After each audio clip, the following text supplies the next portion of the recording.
Hello friends, నేను మీ నాగలక్ష్మిని. నేతి ఉల్లి పెసరట్టుతో మీ ముందుకు వచ్చేసాను. అదిగోండి, పెసలు అల్లం పచ్చిమిరపకాయలు వేసి ఆ పెసలు కడిగి పెట్టేసుకోవాలి, నానబెట్టాలి. ఒక రాత్రిపూట నానబెట్టేసేయండి పెసలు. అవన్నీ గ్రైండ్ చేసి పెట్టుకుంటే ఇదిగో ఇలాగా గ్రైండ్ చేసి పెట్టుకోవాలి. అలా తయారు చేసుకోవాలి. కొద్దిగా పలచం చేసుకుంటే అలా వస్తుంది.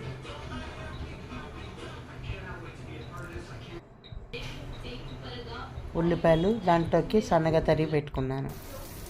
అదిగోండి, పెసరట్టు వేసేసి నెయ్యి వేసేయాలి. దాన్నేమో అటు ఇటు మడిచి తీసుకోవాలి. నచ్చితే లైక్ చేయండి, కామెంట్ చేయండి, సబ్స్క్రైబ్ చేసుకున్న వాళ్ళు సబ్స్క్రైబ్ చేసుకోండి. చివరి వరకు వీడియో చూడండి. మంచి మంచి రెసిపీలు పెట్టానండి, చివరి వరకు చూడండి. ఒకవేళ ఇలా నేను చెప్పడం మర్చిపోయినా కానీ మీరు చివరి వరకు చూడండి.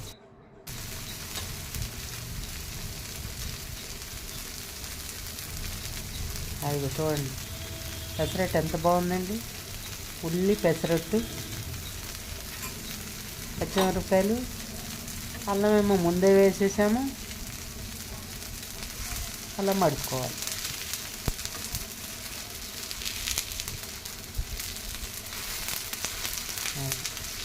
నేతితో వేసుకుంటే అండి ఆ దోశకి నేతి ఫ్లేవర్ అంటే బ్రహ్మాండంగా ఉంటుందన్నమాట.